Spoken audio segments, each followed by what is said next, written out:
Enfin, pour le grand public, ce qui est important, c'est que la TGA va remplacer 5 taxes. Je vous les rappelle, TBI, TFA, TP, TSS, THL. Donc ça va supprimer 5 taxes. Ça va permettre aux consommateurs d'avoir la visibilité sur ce qu'ils payent, puisque je rappelle qu'aujourd'hui, quand vous achetez un stylo, enfin n'importe une boîte de petits pois, eh bien vous ne savez pas dans la boîte de petits pois quel est le montant de la taxe que vous payez, puisque là-dessus, vous allez avoir de la TBI à l'entrée, pardon, ou de la TBI plus de la TP ou de la TFA, et derrière vont s'ajouter les marges des différents intermédiaires. L'intérêt de la TGA, c'est qu'elle est déductible à chaque étape, et que donc on sait que la TGA, elle s'élève à 6%, point barre, c'est-à-dire que le prix qu'on paye, dans le prix qu'on paye, il y a 6% qui correspond à la TGA. Donc la TCA, c'est plus simple.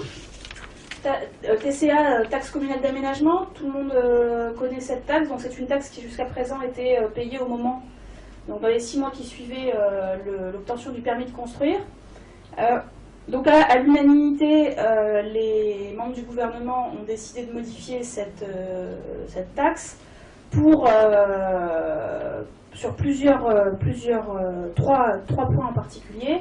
Le premier, c'est la date d'exigibilité de la taxe, c'est-à-dire que cette taxe ne sera plus exigible au moment du permis de construire, parce qu'on sait bien que souvent les plans de financement, que ce soit des particuliers ou des promoteurs, ne sont pas bouclés au moment de l'obtention du permis de construire, mais donc sera exigible au moment du démarrage des travaux. Ça, c'est la première chose. La seconde, c'est le calcul des surfaces qui permettent de calculer le montant de la TCA. La seconde, c'est les primo-accédants. Donc ça aussi, c'était un engagement que nous avions pris avec auprès de l'intersyndicale, qui était de réduire la TCA pour les primo-accédants. Donc au départ, la question s'est posée de l'exonération totale de TCA pour les primo-accédants. Le choix qui a été fait pour des raisons d'équité, d'égalité, c'est de mettre en place pour les primo-accédants le même dispositif que pour ceux qui font l'acquisition de logements dits sociaux.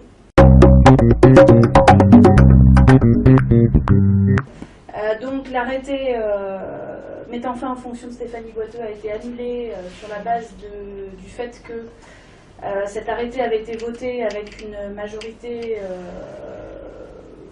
liée à une jurisprudence qui avait du tribunal administratif, donc où une décision prise à 5-5 bénéficiait de la voix prépondérante du président, qui a porté la 6e voix. Cette jurisprudence a été remise en cause par le Conseil d'État, qui indique que ne peut être accepté ce dispositif de 5-5 qu'à condition que le gouvernement soit constitué de 10 membres et pas de 11 avec un absent.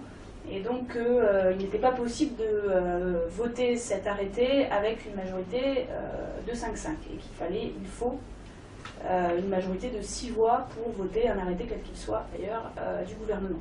La moitié plus une. Exactement. C'est ce que nous avons fait ce matin, puisque l'arrêté mettant fin en fonction de Stéphanie Boiteux a été voté à une large majorité. Donc de plus de 6 voix, je ne sais plus exactement combien, mais a été voté ce matin donc, à la majorité absolue des membres.